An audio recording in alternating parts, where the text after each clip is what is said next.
This episode of Soldier Knows Best is brought to you by Audible.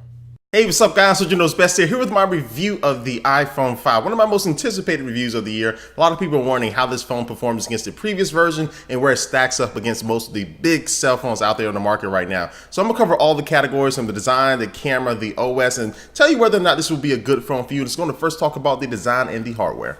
Now, to say this phone is anything but sexy is definitely an understatement. Apple's done a great job with the design. They made it 20% lighter than the previous iPhone 4S. It only comes in at 3.95 ounces. And I'll tell you, my first initial reaction when I watch other people hold the iPhone 5 for the first time, it's kind of a surprise to how light it is. And to me, it feels kind of hollow, but in a good way. It's incredibly light. And also, too, they made it 18% thinner than the iPhone 4S. It only comes in at 0.3 inches thick compared to the iPhone 4S, which was 0.37 inches. And also, one difference in the design from the 4S is that the back is not an all glass back anymore. You have glass on the top and the bottom, but right there in the middle you have this brushed aluminum backing there, which is definitely going to be better as far as your drops and stuff like that. And also all the edges on this new phone are kind of flush with the entire design of the device, whereas with the 4S you kind of have that really sharp drop off from the screen to the edge of the device, which really just makes it a lot more comfortable to hold in your hand. Now, as we make our way around the device, most of the buttons are in the same positions as they were before, but one thing you will notice is that the headphone jack is now moved to the bottom of the device, and now to the right of the headphone jack you'll now find the new Lightning connector port, which is replacing the old 30-pin dock connector port, which Apple has been using for a lot of years now. So this thing is smaller, it's reversible too, so it doesn't matter how you stick it in, just stick it in and you're good to go. And that's a really good thing to be able to do. And then to the right of that you will find the speaker, which is improved as well, and I will tell you that the speaker is a lot louder than it was on the iPhone 4S. And speaking of sound, Apple's also throwing in their new earpods, which is going to be shipping with every single iPhone. And I put up my own separate review of these earpods on my YouTube channel, so you're going to see how these things actually sound. Go check that video out. But it's a nice addition to have with the new iPhone. And this new iPhone will be coming in two different color combinations. The first one will be black and slate, and the second will be white and silver. And both of them have their own little personality. So I really do like the different colors, how they look on this new iPhone. But it seems like the black/slate is the most popular option.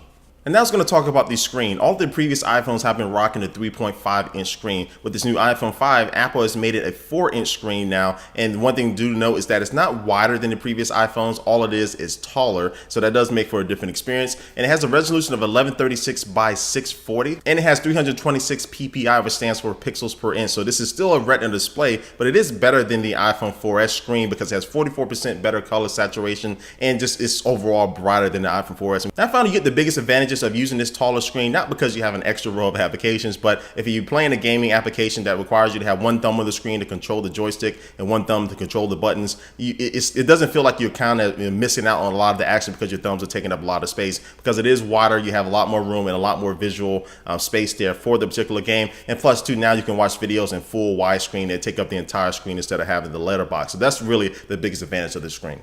And that's going to see what's going on the inside of the phone and see how this thing performs. And now this phone does have full LTE support on Sprint, AT&T, and Verizon. And I did a couple speed tests on the AT&T and Verizon versions of this new iPhone 5, and I was pretty impressed with the speeds. It's right up there with some of the best LTE speed that you can get on any type of mobile device right now. And this new phone is also packing a dual-core A6 processor alongside 1 GB of RAM. And when I did a couple performance tests against the iPhone 4 and the Samsung Galaxy S3 using the Geekbench application, I did find that this iPhone 5 clearly beat both of those devices in all the tests I was able to throw at it. So this thing is a screamer. As far as the battery is concerned, Apple says you'll be able to get about 8 hours of talk time, 8 hours of internet browsing using LTE, 10 hours of video playback, about 40 hours of audio playback, and 225 hours of standby time. In my personal experience, I found the battery to be slightly better than the iPhone 4S, which isn't a bad thing because they added LTE and a couple things that drain your battery a little bit more. And that's going to talk about the cameras. Now on the back, you will find an 8-megapixel rear-facing camera that can record 1080p video at 30 frames per second. And a couple things that are new with this rear-facing camera is that one, the lens itself is not glass, it's actually sapphire crystal, which is going to be a lot clearer, and also too less prone to scratches. And now because of the new iOS 6 software, photo capture is now 40% faster, so you can take a lot of pictures back to back very quickly. And now you can also take pictures while you're recording video at the same time. And now the front-facing camera, which is now centered directly on the front of the device, is now a FaceTime HD camera, which can take 1.2 megapixel photos and record 720p HD video. All right, so enough with the specs. Let's go to see how these cameras perform out there in the wild, and I took some videos and some photos, so go and be a judge for yourself.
So as you can see, the cameras on this new iPhone 5 are definitely improved over the iPhone 4S, but also too, they stack up very nicely against some of the best camera phones out there on the market right now. And that's going to move on to the software, and by software I mean iOS 6. So Apple says iOS 6 boasts over 200 new features. I will say that it did pack in a good amount of new features that will make your phone an overall better experience than iOS 5. Now some of those new features are to be able to send a custom message to somebody who's calling you and you don't want to take the call right then, or you can't take the call. You can reply back with a message, or you can have their phone actually remind you in an hour to call that person back. And also too, now it does have VIP mail, so you have a favorite list of people that you want to see their mail first. You can set up a VIP mail folder, which works great. And now you have FaceTime over a cellular connection depending on your carrier, and deeper Facebook integration as well. You can now send a status update to your Facebook account via Siri.